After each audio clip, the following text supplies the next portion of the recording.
What is up, everybody, and welcome to yet another Celtics Talk Weekly Special Edition episode. I'm your host, Seamus Zarlingo. Alongside of me today, Griffin Aldrich, Andrew Quinn, and Aidan Churchill. Welcome to the program, Aidan. Thank you.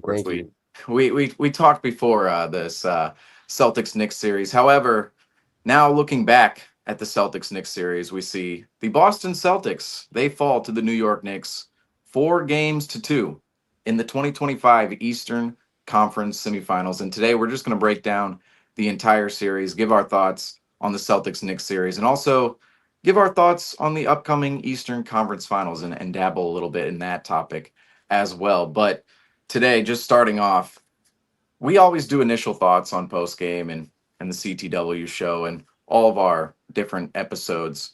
And this is going to be no different. Initial thoughts on this series today. Griffin, we'll start with you up top.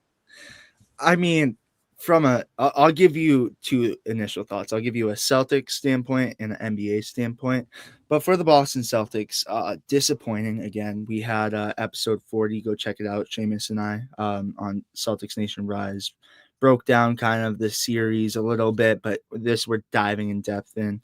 And it's just disappointing. I mean, it sucks as a Boston Celtics fan to see your season end, and just especially in the fashion that our season ended. I mean, you look at it and that could have been the last time you see that Celtics starting five. Well, it is pretty much. I think it's safe to say that it is the last time you will ever see that Celtics starting five, the one that we grew to love watching the championship, banner 18, having Porzingis, Holiday, Brown, White, and Tatum, and Al Horford coming off the bench too. That could have easily been the last time we see a lot of those faces on the court at the same time. So it's not only that we lost the series, it's the fact that we won't see those names. It's the fact that you look back at it and you're like, wow, like this could have easily been the last time we see a lot of those familiar faces. In addition to that too, it's the heartbreak that Tatum was injured and that Achilles tear. It's that heartbreak. And it's the fact that Jaylen Brown, we're hearing now about his partially torn meniscus, and we're hearing about all these injuries, and, we're going to be Tatumless next year. So it sucks. And it's not like any other season where you're like, all right, well, there's always next year. Or you're like, all right, well, in the off season we build. It's the fact that we're going to go into next season without Tatum and potentially no Jaylen Brown, and we have to shake it up. And it's going to be, as you and I already have said, Seamus, a bridge year for the Boston Celtics next year. But for an NBA standpoint, I mean, the Knicks just simply outplayed the Boston Celtics. I mean, they wanted it more, and you easily saw it going into the series. I mean, they played the smart way. They found a way to beat the Boston Celtics, and they, instead of playing all four quarters, they're like, hey, we'll play in the fourth. I mean, that's what the New York Knicks did 3 out of the 4 games they won. That fourth game, it was just all New York Knicks basketball the whole way. You could see the Boston Celtics officially ran out of gas, and the New York Knicks are ready to go face the Indiana Pacers. I mean, clearly you see the Knicks wanted it more, and I'm excited to hear what Aidan has to say about it later too. But Andrew, what are your thoughts? Yeah, I think the Celtics should look at it as, unfortunately, a missed opportunity. I mean, they had a lot of pieces right now that really coulda worked towards another championship going back to back. And I just think, we come to find out we were riddled with a lot of injuries and a lot of problems, but I still think we had an opportunity to go back to back, and we were primed and ready to go. And we just let a lot of kind of little details and things that we could have controlled get in our way, whether it was executing down the stretch, moving the ball with a purpose and not just going isolation, whether it's just diving. I mean, obviously Brown, they kind of took it up a notch when that next game that Tatum was out, but diving on loose balls, winning the glass battle, winning these intangibles that we've talked about in past podcasts, I just felt like they just did not capitalize on that this series, and it showed. I'm frustrated because I think the Celtics should be frustrated because it's like we won a championship, and now we're going to the next season, this series, we're gonna just hang our head on that and say, "Man, we won." We're gonna be prideful about it. I think that's a bad way to go about it, and I think that that showed in this series. From the Knicks, it was the complete opposite. They had something to prove. They had something to work towards. They had guys that wanted to with that were playing with a chip on their shoulder. The city had a chip on their shoulder, and that showed in this series. I mean, Brunson, his ability to perform in the fourth when it mattered, I mean, that was impressive. It was something to, admire in my eyes. He's a talented player, and it was cool that he kinda got that spotlight, from a Knicks perspective. I just think that once again, the Celtics missed this opportunity, and they just really did not give it their all this series, and that is something that unfortunately should never happen to a program, to a franchise like the Celtics who has that winning culture. So, it gives them something to work on. It makes them understand that they're not superhuman, that they're not bulletproof, and let's see how they respond, this offseason with what they have with what cards they have, next season. Yeah, and you, Aiden, from a Knicks perspective, what are your initial thoughts on the end of this series and just how the entire series played out? Well, fellas, I feel for you, but as the great Frank Sinatra, the man right here above me, said, that's life, and it happens.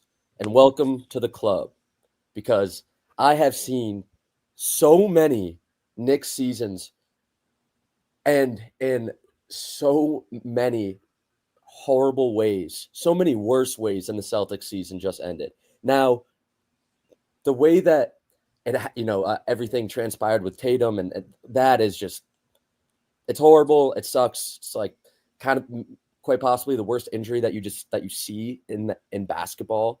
But from a Knicks perspective, I'm nothing but optimistic.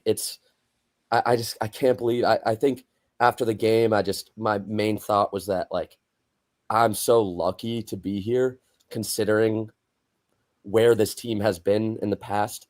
From like a basketball perspective, I think that, it came down to the role players and whether, they were going to step up or not.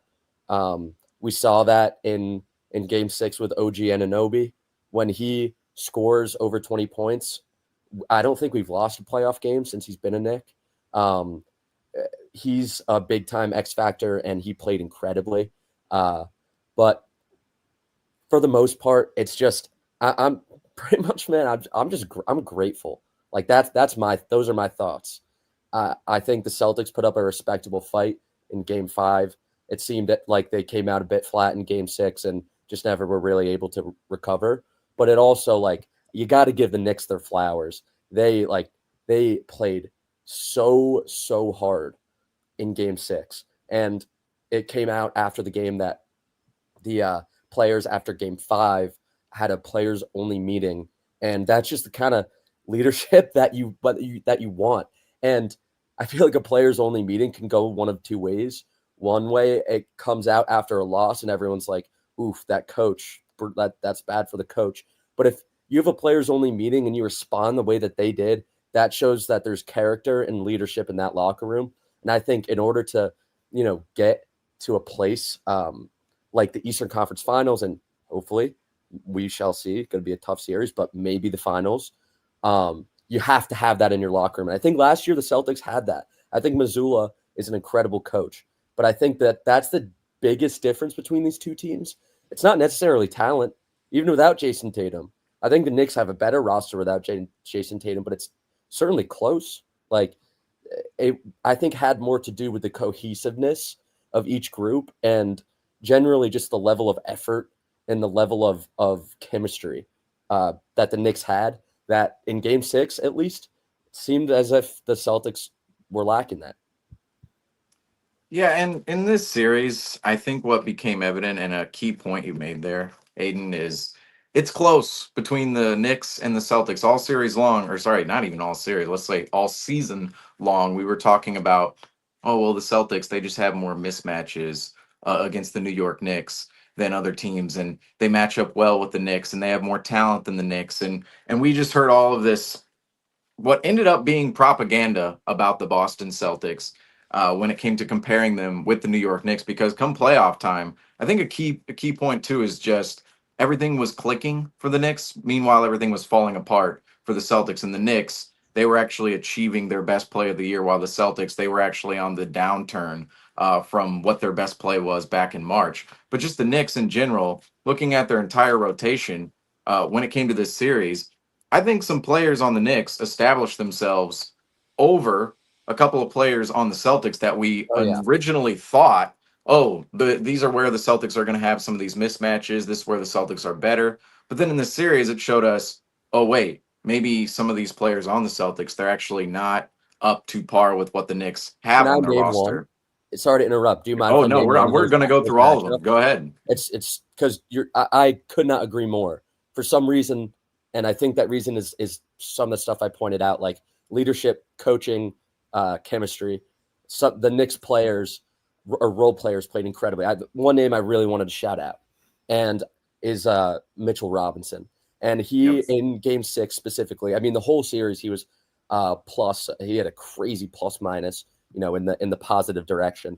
And him and Kristaps Porzingis, I highlighted that matchup previous to, in the last episode I came on.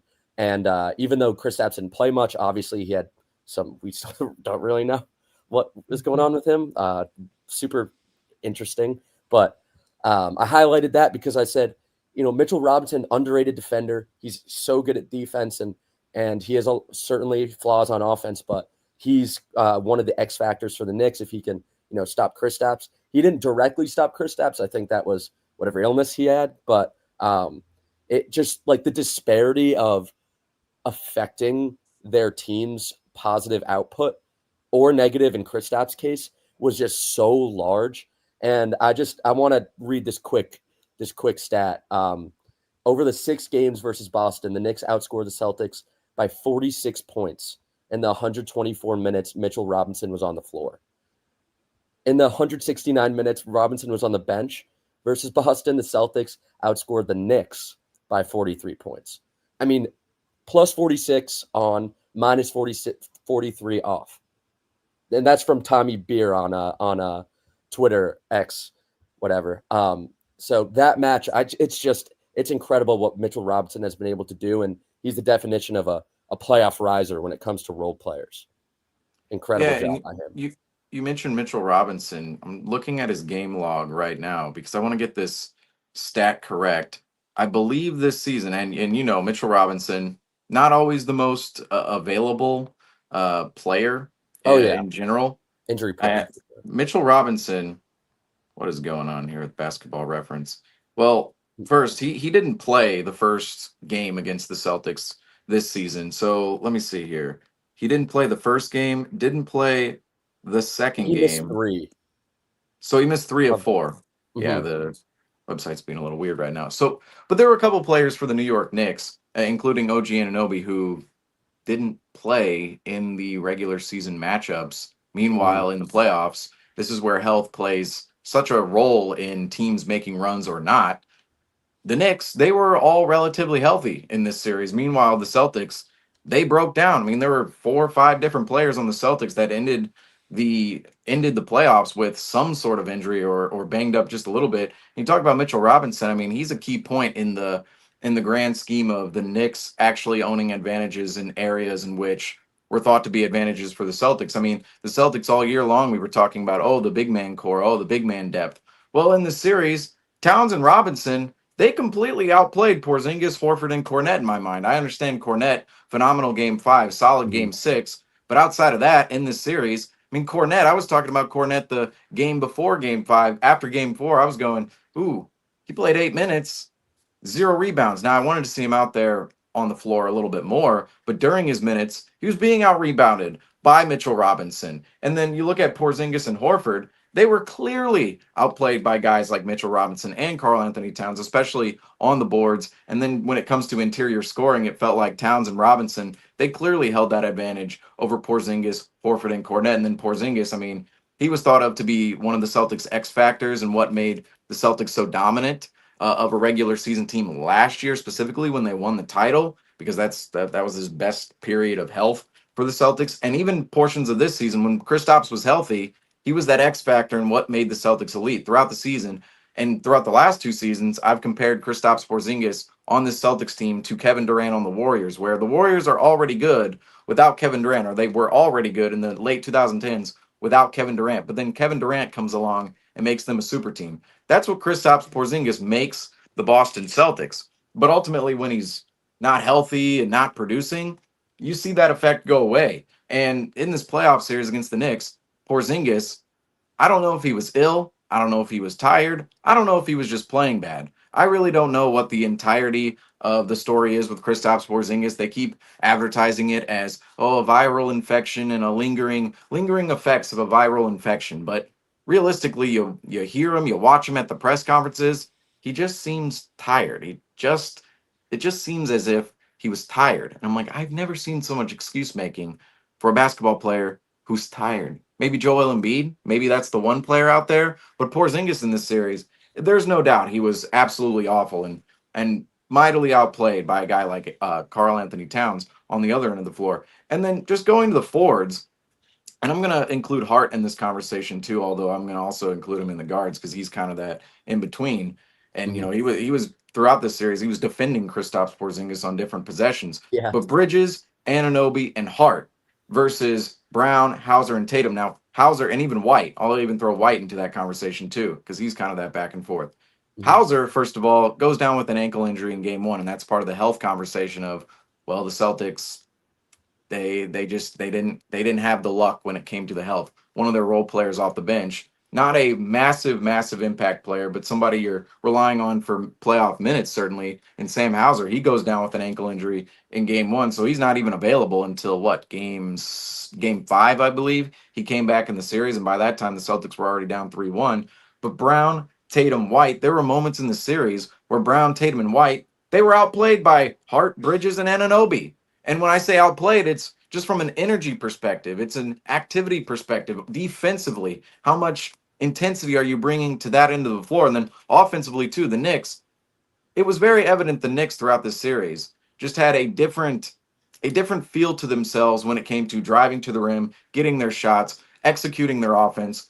The Celtics, they didn't have that fiery feel to them. It felt like through moments of the series, they were just going through the motions on the offensive end of the floor. And even we talked about this, Andrew, after game 3 when we saw a different result after game 3 opposed to games 1 and 2 from the Celtics offense. We were saying, oh, the Celtics offense after game 3, it looks a little bit more collective. It looks a little bit more methodical. It looks a little bit more patient than what we saw in games 1 and 2. But the reality was games 1, 2, and even 4, and you could say game 6 at the beginning of game 6 before it got completely out of hand, the offense was rushed. Everybody was rushed on that end of the floor. There was a lot of shot chucking. There was a lot of bad habits from the regular season coming out within the Celtics offense. And in the grand scheme of all this, the Knicks, especially their forwards, I just thought they got after it way more on the defensive end of the floor. And even offensively, they're way more aggressive than guys like Brown, Tatum, White, and then you could throw Hauser in there, but Hauser wasn't available for half the series. So just that matchup alone, I mean, Bridges, Anunoby, and Hart, no, they were not better per se than Tatum and Brown in this series, but they definitely had moments where they were clearly better on the floor. Maybe it wasn't an overall standpoint because some of these guys had rough games, and it felt like between Hart, Bridges, and Anunoby, it was like, okay, who's going to come up with a 23-point game tonight and be the big scorer out there? And then like the other two, they'd be like, oh, 10 points and 5 points. And it would just be that one, or it's specifically in game 6, or I believe in game 4 as well. All of them go off. But just moving on to the star comparisons, Brunson and Tatum, I thought in those 4 games, the first 4 games of the series, Brunson pretty well matched Jason Tatum down the stretch. When it came to the crunch times of games 1, 2, and 4, Brunson was matching Tatum down the stretch and even better than Jason Tatum, especially in games 1 and 2. Now, Brunson, he didn't have the most amazing first 3 games of this series, has that incredible game 4. But if you look at the crunch time numbers, they're absolutely they're astounding from Jalen Brunson. It's you'll see, oh, it's a six. He's 6 of 17 in a game. I believe this was game 2. He was like 6 of 17, but you look down the stretch, he was 3 of 6 and had 11 points.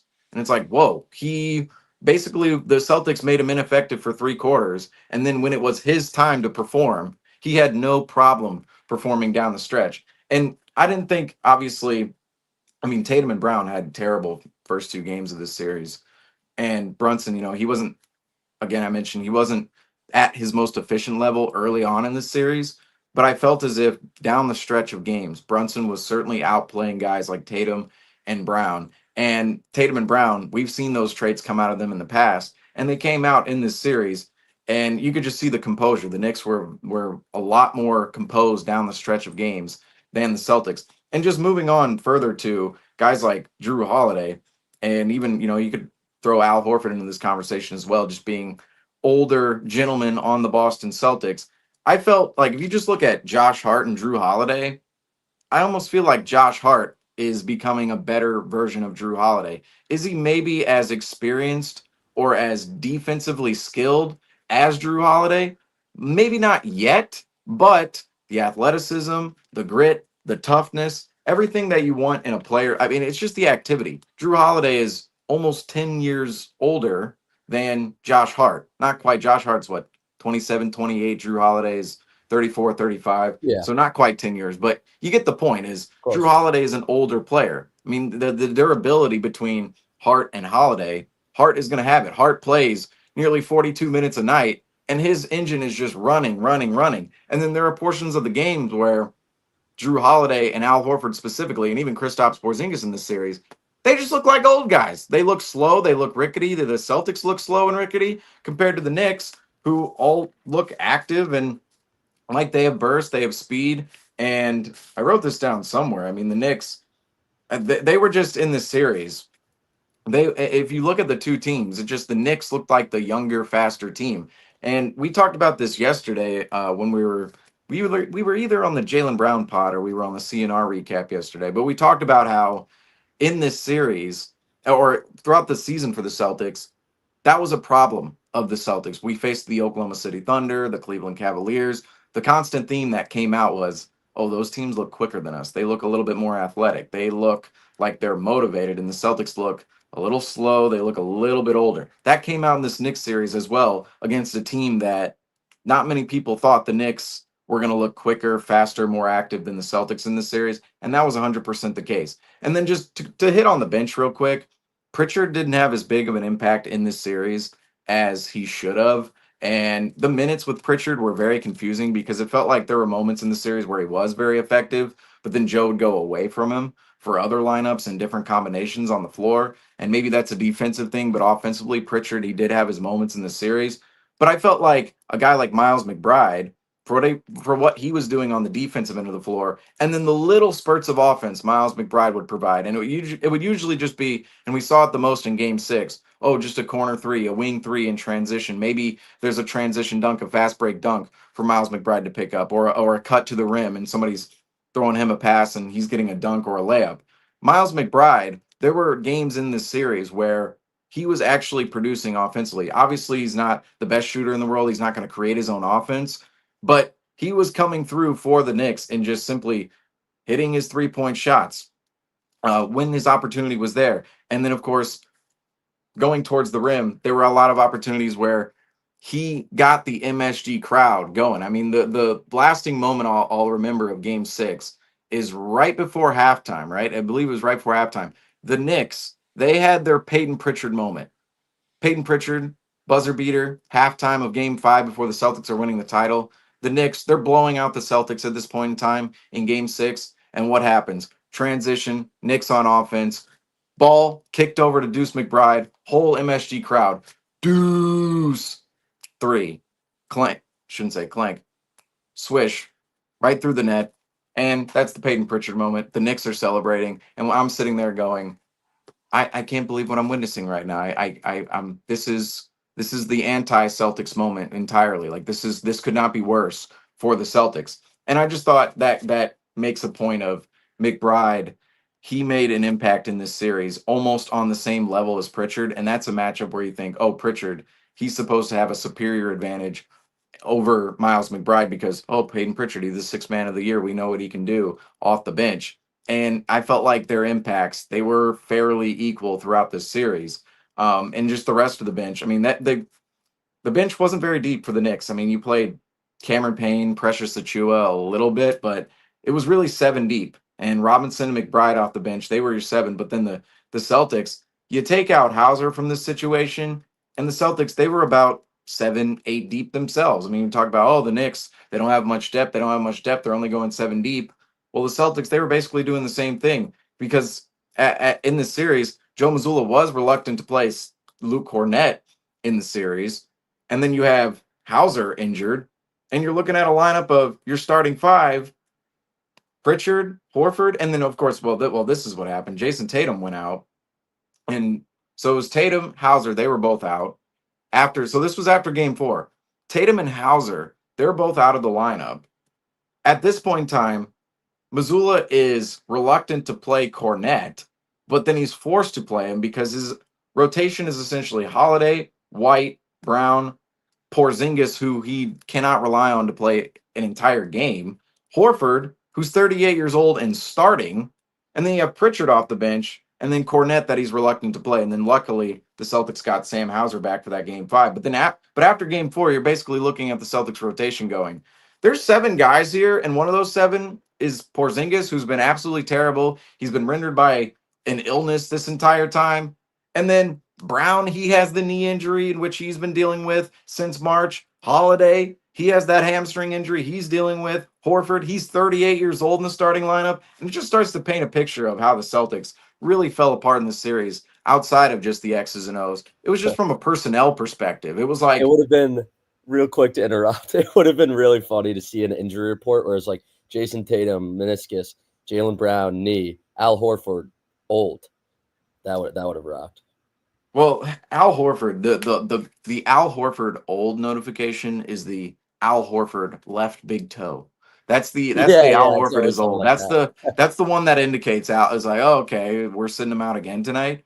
But just from a personnel perspective, like we could dive into all the X's and O's here on this live stream, but just from the personnel, like looking, if you're to match A with A and B with B, the Knicks at the end of the series, their 7-man rotation was way stronger than the Celtics essentially 7 or 8-man rotation where 2 or 3 of the guys are injured and you don't trust another. And it's just, it really, just breaking it down from that perspective, there were a lot of advantages we thought the Celtics had coming into this series that just didn't happen. And it fell way towards the Knicks, despite any of the talent and skill level in which we thought was going to be there for the Celtics in this series. And it's unfortunate for the Celtics and fortunate for the Knicks, but this is just kind of how it happens in the NBA and in sports because we saw the Celtics. The injury luck fell towards the Celtics way last year, and there have been years of the past where I mean, pretty much every championship team out there, they have to see some sort of injury luck fall their way. And this series, I mean, I wrote down after game 2 that a lot of signs were pointing in the wrong direction. KP ill, Tatum shooting woes, JB knee, Hauser foot, and also Jason Tatum's wrist, Holiday's hamstring, Celtics not peaking. They're rather limping at this point in time. And they struggled in the Orlando series. And those were my thoughts after game 2. And I think they certainly played out in time throughout the rest of the series, the next 4 games. But after this series is over, we obviously see now the New York Knicks, they're in the conference finals. Meanwhile, the Celtics, they're on the couch. And the Celtics, we're watching Brad Stevens' press conference this afternoon thinking, what are the next moves for the Celtics? And Brad, he was very reluctant to answer questions upon that basis. But just looking at the future of these two teams, a lot needs to happen in the next week or so for the Knicks to really determine where their future could be. But do you guys see this Knicks Celtics series as a reflection moment in the Eastern Conference? Could this be the Knicks conference next season? Could kind of shift towards the Knicks in the future rather than the Celtics? I know Griffin, Andrew, we've been on here optimistic about, yeah, Tatum, he's going to come back in 26, 27, and if we can set up a roster competitive enough with Tatum, the Celtics are still going to be there. But what does this Knicks Celtics series say about the Eastern Conference and these two teams moving forward? And Griffin, we'll start with you.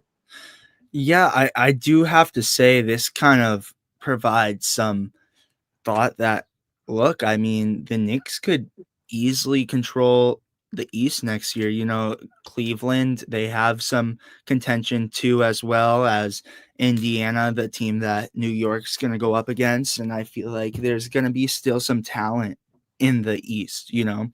The Boston Celtics, it's so unfortunate what happened and what was going on, you know, and it sucks. But it's so weird that we're going to be in a year where it's like, wow, the Boston Celtics could easily next year not be at the top of the list. And, you know, we obviously have talked about that bridge year, but that's a tough one for me because it's hard as a Celtics fan, and it's hard because I don't know really what can shake out. I think it's definitely if they keep that, you know, they have that chemistry. We talk about what the Boston Celtics had in that run in 2000. Sorry, I keep saying I'm gonna say Banner 18, that Banner 18 run, and we talk about that chemistry that Aidan already touched up on earlier too, that, you know, the Celtics, they would go into the locker room and have those talks and be united as one. The Knicks are kind of following in that pattern, and the Boston Celtics now, we don't know what they're going to look like. So I think very easily, to answer your question, Seamus, if the Knicks keep this core and they keep having this chemistry and everything, it could totally be that. But that's a tough one for me for sure. Andrew, what about you? Yeah, I agree. I mean, the Knicks are kind of trending upwards right now with the pieces they have, the how they're finding, you know, their chemistry, their connection, right? So I do think that they have an opportunity to really, I wouldn't per se completely control the East, but they have a really, really good shot to continue to make waves and really build on the success that they're having right now. You know, I do think, you know, contractual, like with the contracts they have and stuff, I mean, maybe who knows, that could kind of hinder them adding pieces potentially, but I do think they have a good chance at continuing their success. You know, I still think though, like, and this is completely just, you know, getting rid of bias, like with what Brad Stevens, you know, has in his under his sleeves and the cards that he pulls typically, like there's very good potential for Boston to find a way to add pieces and move around pieces that they can still continue to compete with the Knicks. So I'm not going to give it to them completely, but I do think right now they're at a good spot and they will they're going to continue to keep building on success that they have. Yeah, honestly, I agree. I think for the Knicks, Jalen Brunson taking that pay cut this past offseason is such a great indication of what's to come for. Thank you. No, I feel like he's talking about me, maybe, because I was trying to look at his game log. Yeah, whatever. No, I was looking at his game log. I'm like, Sorry, I wait, he got only played distracted. how many games? But hey, I'll just say that. Hey, It was Mitchell Robinson and OG anyway. Anunoby. Let me go ahead, Aiden. I'm gonna find stats on this. Okay, yeah, do your thing. I think in terms of future success and in terms of like offseason building and all of that, I think Leon Rose has cemented himself as an incredible GM.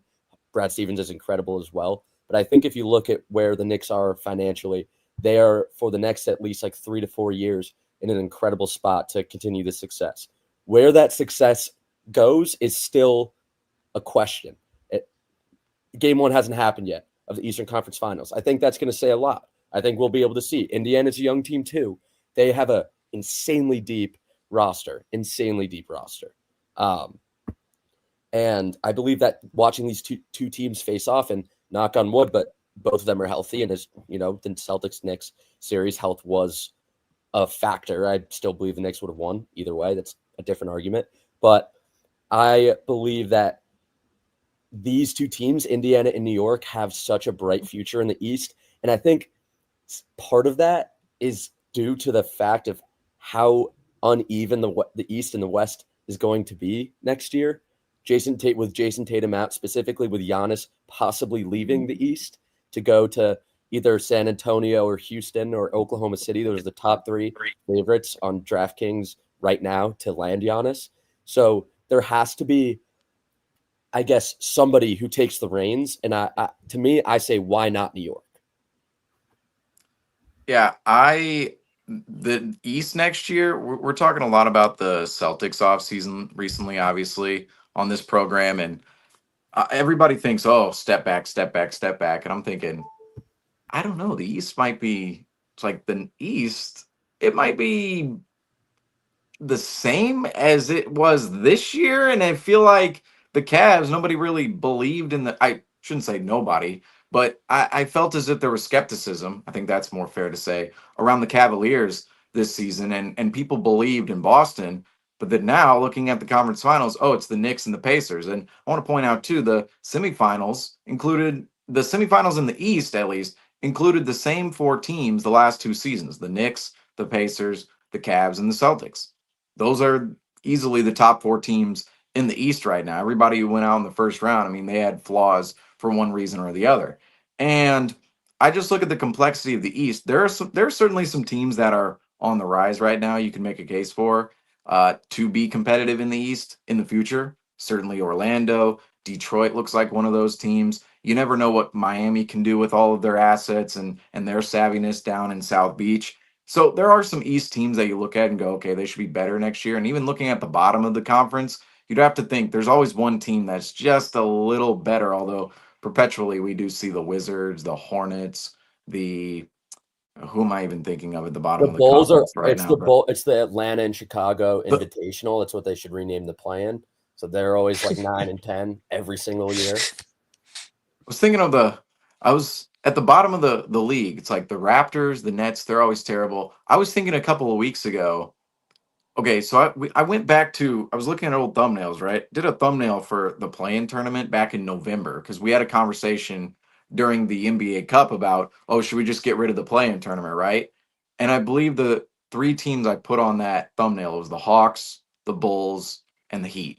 So, like, and who was in the play-in this year? The Hawks, the Exactly. Yeah. Bulls, the Heat, and then the Magic, who just had a terrible injury luck type of season. So I do look at the Eastern Conference, and my point here is, do the Celtics actually take a step back knowing, oh, we were really close with the Knicks this season? Now, Tatum, he's not going to be in the lineup next season. However, we're going to see what type of offseason moves might potentially alleviate pressure off of Brown next season. I know he's going to be the number one guy, but how much help can we get around Brown? More help than what we saw in this Knicks series. And I just wonder, like the Celtics, they could potentially be competitive in the East yet again next season, even without Jason Tatum. Are they going to be the best team in the East? Not guaranteed, but they could be amongst the competitive ranks. And that's why I just wonder in this series, did the scripts flip this season? For the regular season, right? The four games the Celtics. The four games in which the Celtics won against the Knicks in the regular season, we all thought, oh, well, from that standpoint, oh, the Knicks they're clearly behind the Celtics. The Celtics have the superior roster right now. The Celtics are just the better team, even though the Knicks made all these moves. Well, at the end of the day, in the playoffs, we saw the Knicks. I just went through it. I mean, they have the better personnel right now to the Celtics personnel, which broke down at the end of the season. I wonder if going into next year, maybe that script flips a little bit where the Knicks actually are seen as the superior team and the Celtics, maybe they're 3, 4, 5 seed in the East next year. And the Knicks, I felt like they were kind of in their own category in the East. I didn't feel like they were on the level of the Pacers, the Bucks, and the Pistons. I thought they were a little bit of a tier below the Knicks. Yet I didn't think the Knicks were on the Cavs Celtics level. They were number 3. That's where they were all season long. Same with the Celtics. They were number 2 all season. I mean, the top 3 season. This was one of the more boring years for seed jockeying at the top of the Eastern Conference. That all 3 seeds were basically the same all year long. And just from that, I do see a potential where the Knicks could move into that, because there aren't many teams in front of the Knicks. I mean, theoretically, this season, from a standings perspective, I mean, the Knicks are going to have home court in the Eastern Conference Finals. So they're the best team left in the East. The Cavs went down, the Celtics went down, proved they're both beatable. Why couldn't the Knicks be in that top spot next year? Why couldn't they fill the power vacuum of the East and become the East's best team? Meanwhile, the Celtics, maybe they slot into that Knicks category of, oh, we're not on the level of, say, the Bucks, who fall apart next year, and maybe the Pistons and the Magic, they're still too young and they didn't make the proper offseason moves. And maybe the Celtics are in that category of their own, or within all of those different teams in the East that are kind of looking up at the rest of the pyramid. So I just think this series, it could have been a reflection moment just in the Eastern Conference, and specifically between the Celtics and the Knicks. But looking back at this series, we've talked about some of the factors that went the Knicks way or the Celtics way, but just from an X's and O's perspective, and what happened on court, what were your guys' thoughts on what went wrong for the Celtics in the series and what went right for the Knicks? What were some of the biggest factors in what went wrong for one team and what went right for another team? And Griffin, lead us off here. I think you guys all know my answer to this question. Not keeping their foot on the gas pedal. I've said that, and I think you guys, all the viewers must think I'm annoying from saying it, but it's just the fact that I said this earlier towards the end of the season, that, look, we picked up some steam, and then it looked like, and I referenced this back to, the Heat days when we faced them last year on the way to 18, when the Boston Celtics got an early lead and the Heat came back. And I say this all the time because I look at this and I'm like, the Boston Celtics, their intensity starting off is great. But a common theme you see with the Boston Celtics is the third and fourth quarters are rough for them. And it's just how it is. And, you look at this series, and this is a thing that the Knicks did well. They found a game plan. They're like, all right, well, let's not hang around with them for 4 quarters. Let's put our foot on the gas pedal in the fourth quarter when it matters most. And I think the Boston Celtics just easily ran out of gas. But I think how they could have fixed this is the Boston Celtics could have, built better habits during the regular season. Now, do I think if they built better habits, do I think the Boston Celtics could have beat the Knicks? Yeah, but at the same time, no. But it's just the fact of consistency. And I think Andrew, from a basketball player too, like I think we already had this talk too. Like, when you're on a team, it's what happens at practice. It's the habits that are built there. It's the habits that are done in the regular season. That's how you build. And obviously it all comes down to the playoffs, but you need to build consistency. And that's what the Boston Celtics didn't do towards the end of the season. Fast forward to the Knicks series, they're blowing leads left and right, So I think that's what was the downfall. Sorry, I sound like a New Yorker. Oh my goodness, Griffin. That was like total, like you blew your cover. You completely blew your cover. Knicks videos. Come on now. No, listen.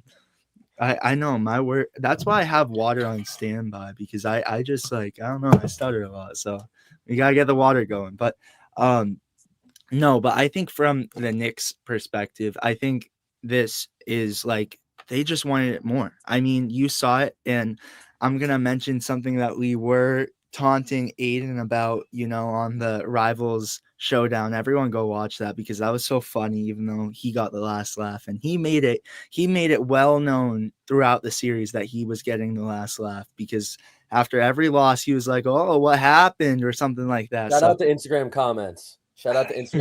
There was a dude who, anyway, Knicks won. I don't gotta say anything else. No, but I do gotta say this. It is the funny thing about it is you look at it and the Knicks wanted it more. I mean, this was the funny thing I was gonna say. We talked about one thing. Was that Villanova chemistry? Is it real? And you said yes, Aidan, and I agree, because you see the chemistry is so tight.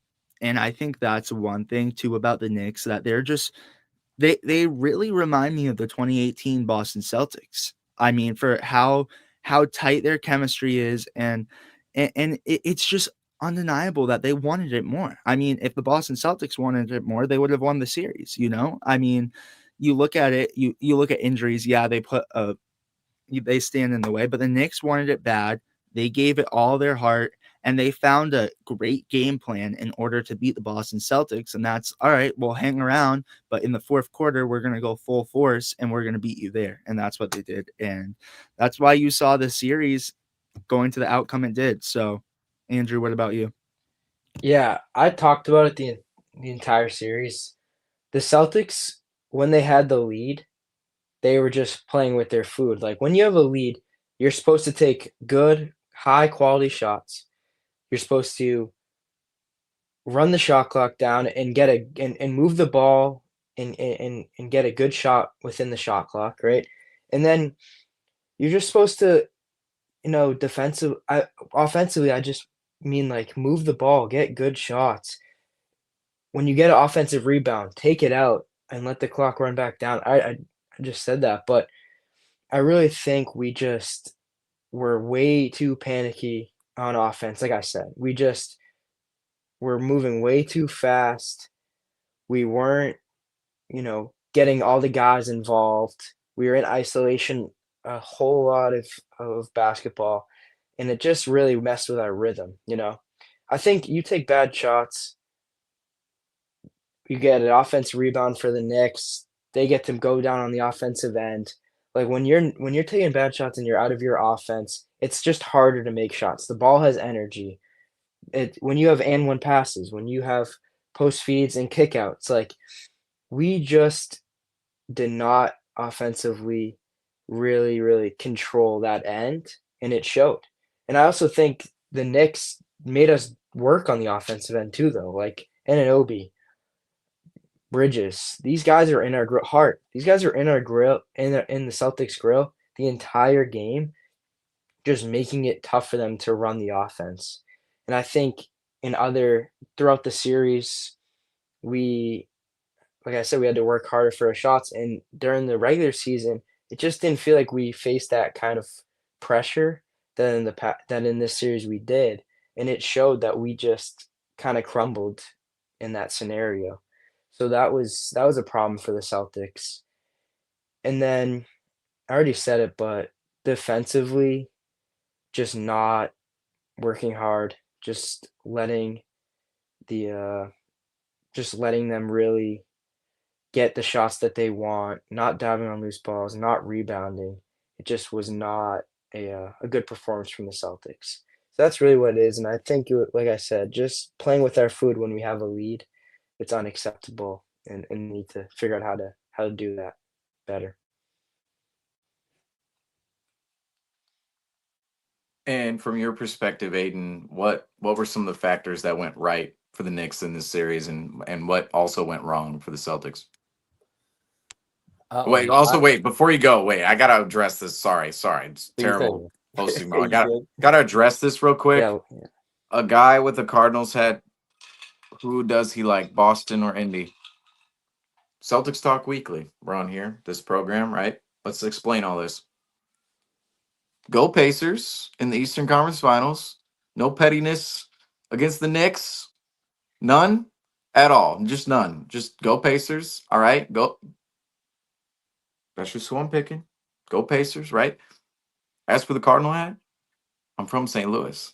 So I'm from St. Louis. We're rooting for the Pacers in the Eastern Conference Finals. And this is Celtics Talk Weekly. So let's and clear JT's from St. Louis too. So. Of course. And there's no relation there other than the fact that we're literally just from the same city. I'm not a Celtics person because of Jason Tatum, but it just happened to be a coincidence. Had to address that. So Andrew, sorry. Or not Andrew, Aidan. Yeah. I don't remember who we were. Oh, man. Sorry. Aidan. You have to explain. Aidan. You got three different teams in your view there, all from three different states. So you got to explain it. I had to. There are more comments we could address here too. Like there's one about Kristaps Porzingis up here somewhere.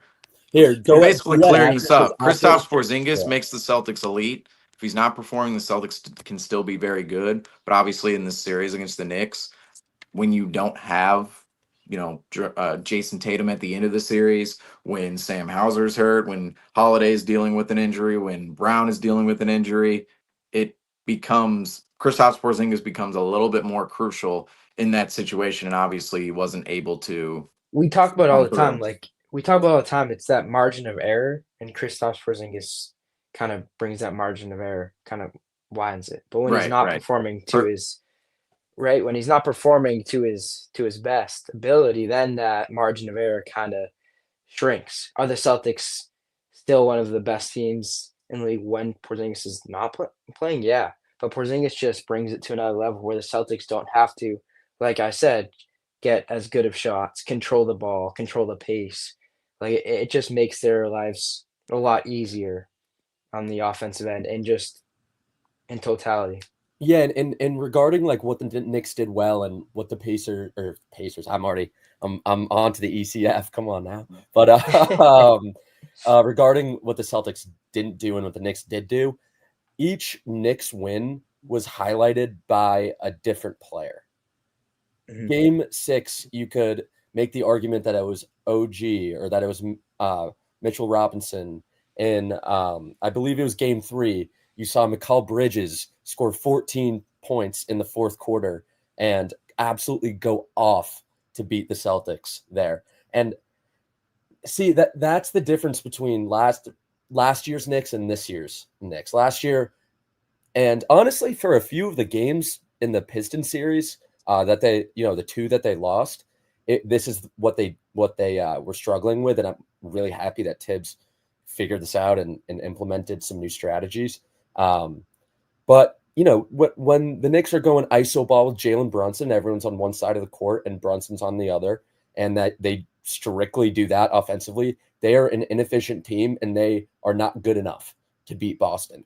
But when they play as a cohesive unit, like they did in Game 6, in Game 4, and all of their wins against the Celtics, it's pretty clear to see like the outcome of that game later on. It's like they're so they all play so well off of each other. Each player brings their own thing to the game. Like Josh Hart, unmatched physicality, effort, hustle. You don't see that from any other player in the league, or barely. And Mitchell Robinson brings a 7-footer who's incredible at defense, and you saw in the last minutes of Game 6, early on in Game 6, like part of the Celtics game plan that we saw was get Mitchell Robinson out to the perimeter and drive on him. They tried to do that in Game 6, didn't work. He solved it. Anyway, my point is that the Knicks roster, it seems that they're all peaking at the perfect time as players, and I think a lot of that has to do with coaching, so shout out Tibbs.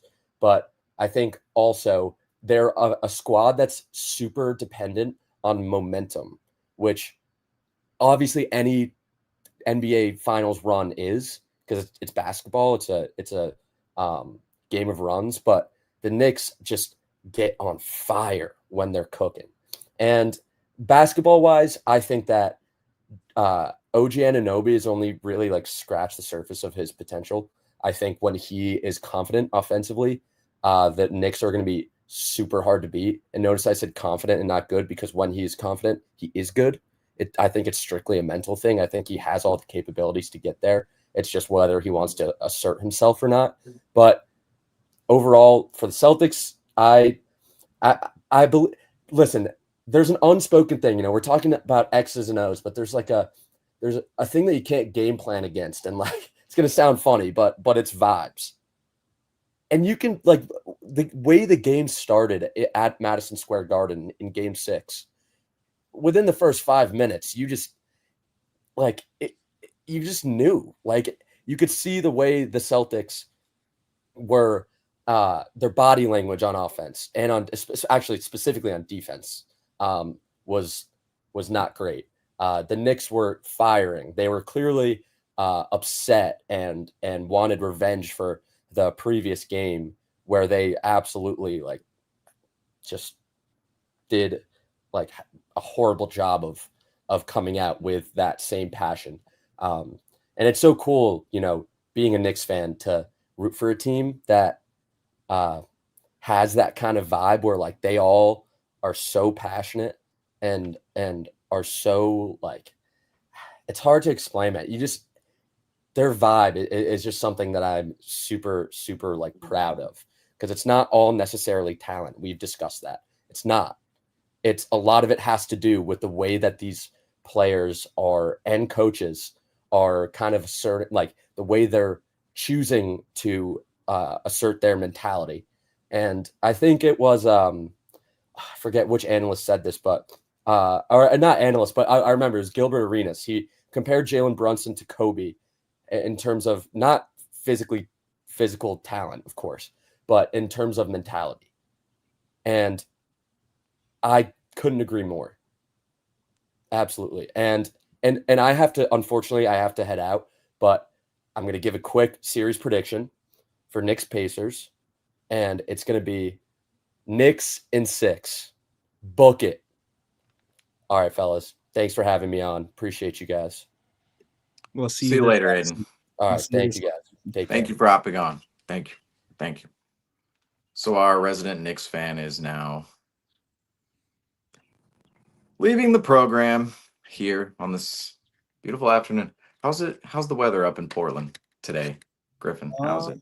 Is it good? Is it? What's that? It's pretty nice out here in the Lowe. It's pretty nice. Pretty nice. Pretty cool. But ultimately, what's your report? Oh, What's so your report? you guys want a weather report really quick? It's pretty cold. It's rainy. And yeah, it's going to be like that all week, which sucks because I'm going to be at the Sea Dogs and we don't want it rainy and cold. Well, you might not. Do you have to work when it's raining? I don't. Oh, so it's actually funny. So as of every game is on until it's not. And then you never in baseball can say a game is canceled unless it's actually canceled. It's postponed. So as of right now, the games are still on. If it's weird. So like if the field's safe enough for them to all play on, then yes, but it's kind of tough. It really is. If it's a little sprinkle, I feel like yeah, but they keep those fields nice, and it's been tough because there's been a lot of rainouts. Peek the main candle pins uniform the Sea Dogs do every year. They do something cool with we had the whoopie pies last year. I think we're bringing that back. Oh, whoopie pies. You know, the rest of the lower, what do you guys, aren't you called, do you use this phrase up in Maine? What is it called? The Islanders or something like that? Or No. something like, I know in Yeah. Alaska, it's like, oh, the those from the lower 48. It's like, oh, those, I know like up in Maine, there's a certain name for people who are from the rest of the United States and not located. I don't know. It might be you too, Griffin. Like you're from Portland. You're from a city. Yeah, so I don't know. But whoopie pies, first of all, people No, whoopie yeah. pies for the rest of America out there, the West, the Midwest. He's gonna go get one for us right now. Taking a little detour in the program. We'll be back on the Celtics Knicks here in a second to talk more about them, but we're getting off on this whoopie pie tangent to let the world know how good whoopie pies are. You don't have a whoopie pie with you right now? I thought that's what you were. No, I gotta get. I'm gonna buy a whoopie pie hat. All right, but whoopie pies are so good. If you haven't had a whoopie pie, you gotta get a whoopie pie. But I was showing you like so. They're like big Oreos, or they're like big cakes, yeah, depending on how you get them. Have you ever had? If you had a cakester, they're a cakester, but better essentially. Yes. By the way, Portland, Maine. Yeah. And represent. Yeah, we gotta represent up here. So this is what I was gonna go on though. I'm gonna get the whoopie pie hat. I got to. I've always been a fan of that. You know what? This week I'm buying a whoopie pie hat. That's what I'm gonna do. I'm gonna buy one at the Sea Dogs. But we at the Sea Dogs they do these cool things. So like for games, we'll be the whoopie pies. We'll bring back the classic teal jerseys too from the Marlins. But this year we're the candle pins. They do cool stuff like see this hat right here. This is the superhero hat for Marvel Day, so it's pretty cool. They do some fun stuff there. That's nice. Some insider information on the Portland Sea Dogs. Yeah. However, The Sea Dogs game. However, diverting back to the Celtics Knicks series, as we have to do, I say one more time, but let's face it, we're going to talk about this series during the offseason, during other offseason lives for sure. But in terms of this live, we are just reviewing the entire series. And it's a little painful looking back on the series because you just realize how many moments the Celtics could have won in this series where, oh man, if that moment goes a little bit differently, maybe the game goes differently, and maybe the Celtics, maybe they pull out the series, and maybe we're not talking about a 4-2 series win for the New York Knicks. But the conversation we were having before we diverted off here and transitioned those out of the program who needed to leave us this afternoon, the conversation was about what went wrong, what went right for the Celtics and Knicks in this series. And for the Celtics, I mean, I'm looking at my notes from every single game here, and what's astounding is just you notice like obviously the bad games and the good games, but especially the first two games. I mean, the Celtics, what I thought was something that really looked like if you looked at the two teams right in crunch time of games 1 and 2, that was the most evident. Like if you look at the biggest factor of the first two games, right? It maybe wasn't the biggest factor throughout the rest of the series, maybe in game 4 if you want to count that one. But the biggest factor in games 1 and 2, it was the crunch time play of the Celtics versus the crunch time play of the New York Knicks. And in crunch time of games 1 and 2, the Celtics looked like a scared team. Tatum was settling, Brown was settling, the ball wasn't moving. And what we saw out of the Celtics was a team playing hero ball and a team looking like they are nervous come crunch time versus the Knicks who wanted to be in that situation. I mean, they worked their ass off the entire game to be in that situation. And Griffin, I believe you mentioned, and even Aidan on here mentioned as well. And as we welcome I'm back back. Andrew into the program here, but as we mentioned, Griffin and Aidan, like you guys mentioned this, the Celtics and Knicks, it's like the Celtics in the Knicks, they want to make things close, right? They want to make things close. They had a game plan to, I should say, the dynamic of this series. Let me get back on track here. The dynamic of this series for the Knicks was okay, if we can be in the game, and we saw this play out in game 4 the most out of any other game. And obviously games 1 and 2 as well, but game 4 was like, oh, it's happening once again. If the Knicks, if they're in a game come fourth quarter, right? If the game is within 10, 12, 13 points in the fourth quarter, the Knicks feel like they have a pretty good chance. And we saw that in game 4 to the max because the Celtics games 1 and 2, we knew the problems of the Celtics attaining a lead, specifically those 20-point leads in games 1 and 2 in the third quarter, and then blowing them down the stretch. But then in game 4, the Celtics go out and grab a 14-point lead in that third quarter. And it felt like, oh, we can't get it past 14. Oh, we can't get it up to 20. Oh, we can't get it. Because game 3, the theme of game 3 was the Celtics, they grew a lead past 20 points. And at a certain point in that game, the lead was at 31 points. And as the game was winding down in the fourth quarter, we talked about on here, Andrew, the reflection moments of game 3. It felt like the Celtics won all the reflection moments where, oh, instead of a 7-0 Knicks run right here, cutting into the league, the Celtics would call a timeout. It would be a 4 or 5 point run, a 6 point run, and that's where it would end. The Celtics would hit a big three. They would come up the court and execute on the offensive end of the floor. And we saw in game 3, there were those reflection moments for the Celtics. Those reflection moments did not happen in games 1, 2, and 4 for the Knicks in this series. And those reflection moments, they happened, or I should say, they didn't happen for the Celtics in the series. They happened for the Knicks in games 1, 2, and 4. And especially in that game 4, it felt like, ooh, if we can't get it up past 20, if we can't grow the lead later on in this game, the Knicks, they're right where they want to be. They're in the exact spot in which they want to be in. And that was very true at the end of game 4. And obviously we saw that in games 1 and 2. It's just the Celtics down the stretch, they own the worst offense. I mean, they out of the two teams, the Celtics offense looked absolutely horrendous. And then particularly in games 2 and 4, the defense was just utterly abysmal down the stretch in those games. And I'll point this out too, is just, our superstars. I felt as if Jalen Brunson with the ball in his hands in this series.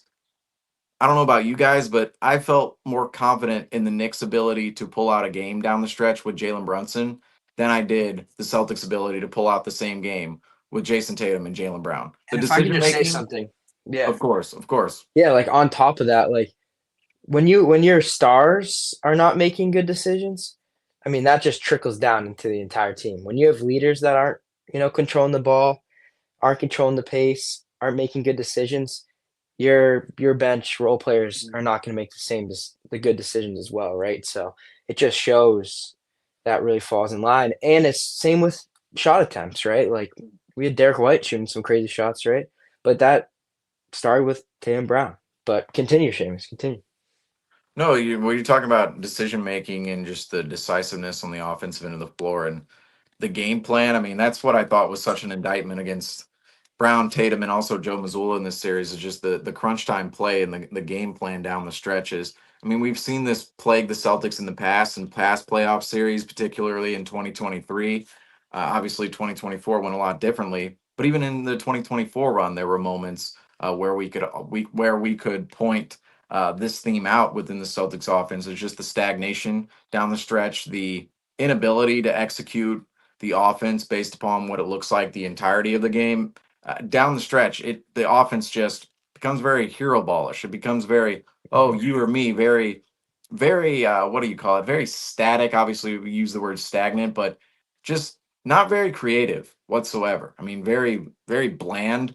We didn't see a lot of secondary offensive action. We didn't see a lot of cutting. The Celtics, they were very hung up on just getting the mismatches in this series against the Knicks. Right. And there wasn't much of a game plan of I what guess to you do could and say how to make those predictable. mismatches work on the defensive end of the floor. You could use the word predictable. You know what I mean? Yes, Like, 100%. the Knicks That is a correct word to the use. Knicks knew exactly what the Celtics were gonna do every possession, and they were able to sit on it, and the Celtics just did not find ways to adjust and, like you said, use secondary, um, actions, adjustments, cuts. I mean, it's simple.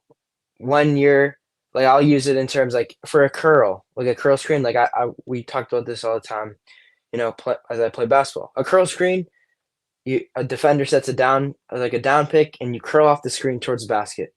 But if a defender decides to cut you off, then you fade off of it and go to the corner for a jump shot, right? Like, you have to make reads off of what the defense is giving you.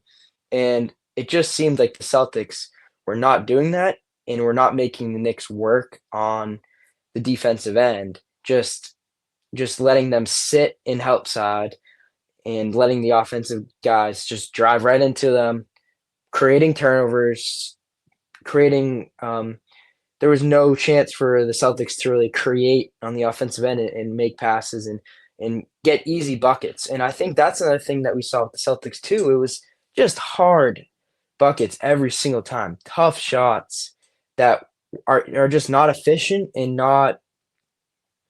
they're not high percentage looks, which then in turn, make the defensive end harder too because you're working harder to get good shots. And then that also makes it harder to get offensive rebounds because you're taking shots that are not within the flow of the offense. So guys don't know when a shot's going up. They don't know when to crash the glass and get boards. It just makes it just puts it all out of whack. And that's what happened.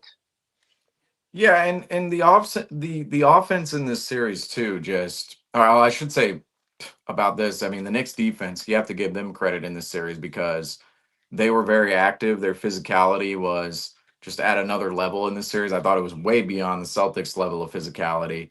And their rotation, especially, I thought in game 6, that was the best defensive performance out of the Knicks they've maybe given all season. It's very explainable. You're trying to close out the Celtics at home in front of that MSG crowd, and they were just getting after it on that defensive end of the floor. And meanwhile, the Celtics, you can even, I'm talking a lot about games 1, 2, and 4, but even include that game 6, the early offense in game 6, very comparable to the crunch times of games 1, 2, Mhm. and 4. And we think about game 6, that early portion of the game, that was kind of crunch time for the Celtics because they didn't win that early portion. I mean, we saw the way the rest of the game went. It was a 41-point deficit in that third quarter for the Celtics. But just the offense in that game, very stagnant. And I think the key phrase too is not making the Knicks work right? Yeah. That is the key phrase in all of this, because there were a lot of possessions where the Celtics, they'd simply get the switch,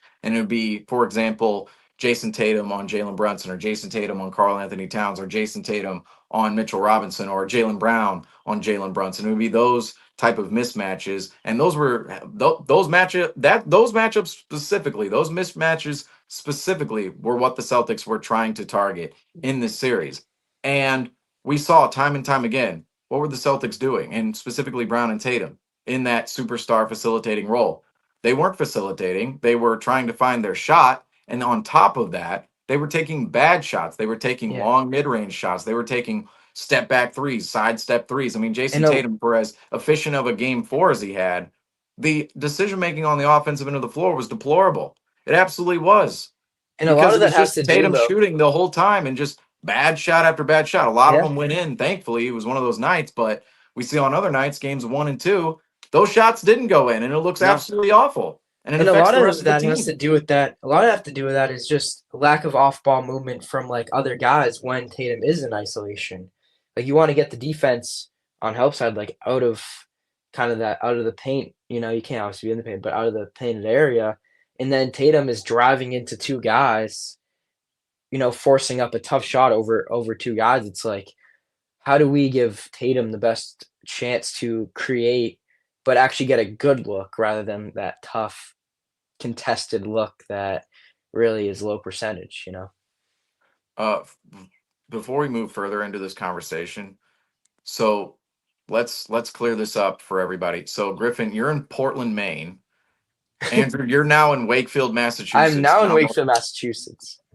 and I'm over here in St. Louis. So let's answer this question. Why can I not find it now? So let's answer this question. I already know what the question is, but Griffin, are you a What are we just Oh. giving away everyone's addresses in here? That's what I'm saying. I'm not That actually. is true. That It's is such true. a big area. I'm It's a in big Maine, town. I'm in Portland right now, but I'm like, I'm okay I with can't. No, right I here. can't go Right back. here. This is the I'm question. okay Here with we go. putting I Wakefield found it. on.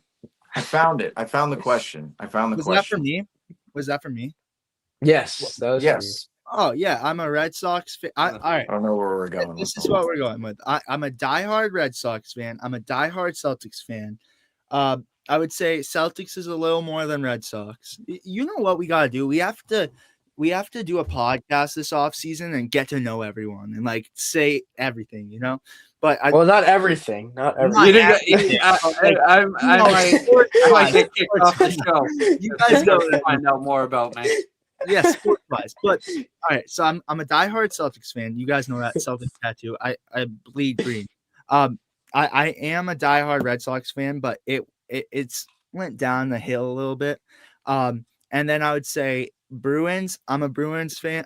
I would say yeah. Oh heck no, Franco. That thing scared me. I am a Bruins fan, but I don't watch hockey much. I'm getting into it more, and I'm a Patriots fan, but I don't watch football. I'm getting into it more. So I do bleed Boston sports. I bleed New England. Well, well, what about the rest? I mean, Franco and Andrew. I mean, where do your Red Sox fandoms Yeah. go? I mean, I know he was But talking about Griffin. My fandom obviously is with the St. Louis Cardinals. I mean, my dad's a season ticket holder. All right, well, past season ticket holder. So I was a little baby at Cardinal games. I can't dissolve that connection ever. That's gonna be a forever thing. But Franco, No. what Oh, what yeah, is your you go, Red Sox Franco. connection? All I have to say is baptized in a Brady jersey, and it's just been I rotate around all four sports, and as Celtics Talk Weekly continues to expand, check out our other teammates, Randy and Justin, as they have their own Red Sox pages. We'll give them the plug right now at We Talk Sox and yes, sir. Sox Rising. So if you're looking for Red Sox content, go check them out. Our buddy Randy Elfman, he's covering all sports, and he also does a lot of street content over there. So catch him Funny stuff. over there. And what else do you got? And I got something for you guys. So it's I in got the something for you, Griffin. Here you I know go. I gotta wear it. Here you go. I have to wear it. Just get ready, Griffin. I'm Unfortunately, I'm preparing myself, but it's in the making. It's been a little progress, but go check out David and Lewis. I'm there too. I'm gonna be there this off season too. We're brewing up some Chasing the Monster. Go check it out. Gotta throw the Nice. plugs Good in. title. Good title. Yeah. Chasing So the Monster. here, I'll put those in the comment section for Chasing the people Monster. to go follow them. Go check it out. I mean, it's on the way. It's still in talks because obviously I was one of the founders of that, but I'm focused on Celtics basketball. So Yeah. we gotta build it up. We're also main Celtics fans, so Yeah. stay tuned for that content coming. Coming next year, and Yep. we'll try And to- off try to season, up that. we'll be we'll be going hard with that too. You got to throw in the Chasing the Monster. You got show. Is that at Chasing the Monster as well? Let me go check. I just didn't want Well, to get the tag wrong. Yeah, Well, let me go Griffin check. looks. I'm a Boston diehard fan as well. Every Boston fan, Yeah, I got you you. name it. And you know what I want to be? A New England sports fan. I want to start getting to Hearts of Pine in Portland. Yeah. In Portland, Maine. Yep. There's a new team, Hearts of Pine, located in Portland, Maine. Just kind of got started up, but it's looking like some good So- fandom over there and good energy and bringing that soccer passion to the United States. So I'm excited for that. So yeah, well that's what they got cooking up over there in the comment section. So yeah, back to the Yeah. series. Yeah. Of course. No, that was a good transition moment right there because Franco, you hop in. We're obviously talking about the Celtics Knicks, and we've talked about it a lot. I saved you from giving out the entire Celtics Talk Weekly roster's IP address. Yeah.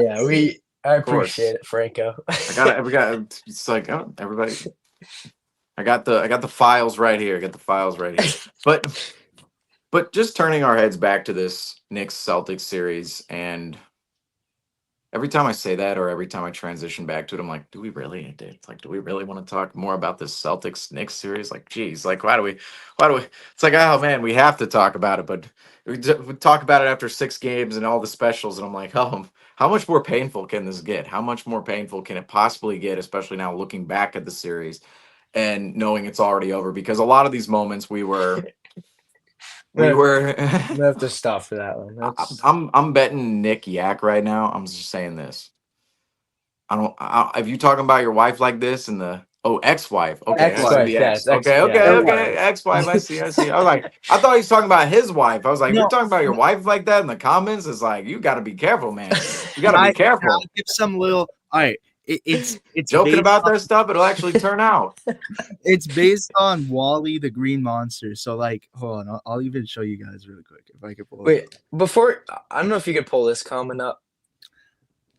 You're what's Ooh. it say? Now that the Knicks, you guys are Knicks fans until next year. Okay, we'll give you guys the fact that the Knicks won. We'll give it to you, and we respect your team. I'd say we're giving you guys enough flowers as it is. I don't think we get to go that far. What you know? What I'm not gonna say I'm rooting for it, but we're gonna record another episode after this, doing a conference finals preview. So stay tuned for that. But Yeah, we actually get to talk about the Knicks. we'll go The further Knicks. into detail about it. But I will say that the Knicks More always Knicks. probably the highest chance that they possibly can at this point, heading into the conference finals. The Pistons series is going to be interesting, and just to tease the next show, I think that's going to be an interesting series to look forward to. Also on the Western Conference, it depends on who makes it out of there.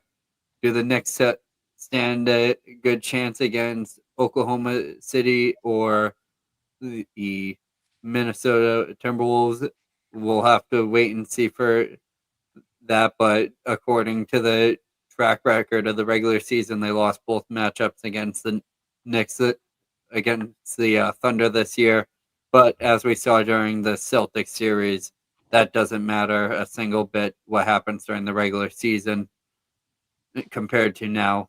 So, well, who knows what see, but we'll definitely talk more about it in our next podcast. And which will be later tonight. So everybody Yep. tune into that. We will also be live for that one. But again, just looking at the Celtics Knicks series, we'll look at Celtics.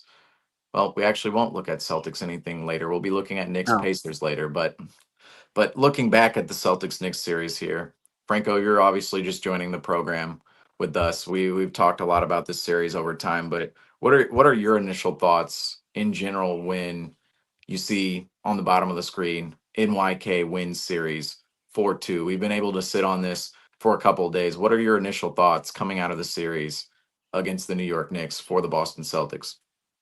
I'll just run it down game by game, but going into the series, there was no one more confident in the Boston Celtics than I, and I chose my war against New York, or I chose the battle against New York, but I lost. So we'll be winning the war at some point. We'll be back, but going into this series, I felt that even with the Celtics injury issues and the banged up tendencies that they had against the Orlando Magic, they would be able to pull it together facing the New York Knicks as we saw throughout the regular season. It was a series that I thought the Celtics would have a much higher shooting clip, and I thought they were going to be high-scoring games, close games, but the Celtics would be able to pull out the series. My prediction at the beginning was between I think I went with 5, but just going through each game, game 1, you just saw the Celtics collapse in that fourth quarter, and not being able to maintain the lead was a testament to how good the Celtics or how good the Knicks roster was at being able to respond to the pressure of playing within TD Garden and really just play with a different level of energy that the Celtics weren't able to bring throughout the series. And they looked more defeated than the Knicks did. Even Brad Stevens said the Orlando series was they came out of that completely beat up. But guess what? The New York Knicks had I would consider a tougher series against the Detroit Pistons earlier on in round 1. So I don't consider that excuse into the equation whatsoever. And just getting through that game 2 and another close loss, going into game 3, being able to win that game, I thought the momentum was going to carry over, and then obviously we can all remember back to 3 minutes and 5 seconds left in the fourth quarter of what happened then, which was a historical moment, not only in the series, but just in general, just a dead shot to the Celtics' chances of winning a championship, not only this year, but heading into the next year. And we maintained our confidence, and we wanted to see Jaylen Brown be able to respond, obviously not knowing to the point we would have to the point of injury that Jaylen Brown was at that point, because as we said in our podcast earlier, you go check that out. We're producing content left and right. We have content from earlier today for you to check out, and we'll have content for you later on in the day. And you guys are checking it out now, but we're gonna see we're going to see what Jaylen Brown could do leading this team, and he did a great job in Game 5, and we're really able to get that moral victory, which was Game 5, and winning at home court, not getting eliminated at home. That was really what a lot of Celtics fans were realistically hoping for. But we were expecting a little bit of momentum to carry over into Game 6. But right off the bat, the Celtics waved the white flag and just looked as shell-shocked by the energy that the New York Knicks brought in Madison Square Garden, and really just had the look of defeat in their eyes going into the halftime. And after that, it just started rolling downhill from there. But overall, looking at that series, there's no excuses that the Celtics could have made. Obviously, the injury to Tatum is rough, but there's no reason why they should have even been in a position for that to matter. As we've heard from multiple pressers, they shouldn't have. If they were into late game execution, tightened up the turnovers, and played with a more intense game of basketball on the offensive and defensive rebounding, we would have been looking at a 3-0 series going into game 4.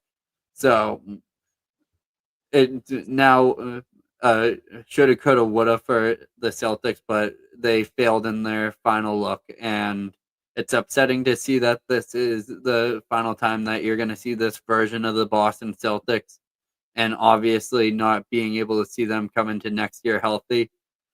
But overall, this series is something that the Celtics need to take on the chin, and it was nothing of their fault other than themselves, and also credit goes to the New York Knicks for putting together a masterful playoff run so far, being able to live up to the expectations that are being set on this season. Obviously, first time making the Eastern Conference Finals in 35 years, major accomplishment for them.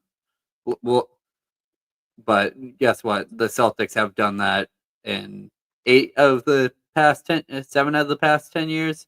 So it's nothing new to us, and we'll let you have this one. So we'll be back next year to all my Knicks fans. Of course. And in this series, I want to highlight too just more problems for the Celtics in this series, because that, to me, I mean, we can point at some silver linings, but if you lose a playoff series, the silver linings simply don't matter in the playoffs. It's you either win or you lose come playoff time. And the Celtics unfortunately lost. The rebounding battle in this series and the role player battle in this series, the Celtics lost in a decisive manner. Now, I talked about the role players a little bit earlier, and I just want to loop back around on that point. I talked about the entirety of the personnel, but if you really look at the role players in this series, Holiday, White, you could throw in Al Horford into that mix, Porzingis as well. I mean, those guys, I understand, yes, the three of them are normal starters. Al Horford is your pseudo starter in that mix. And you go down the list, Pritchard, Hauser as well. Those guys, you look at the role players for the Celtics.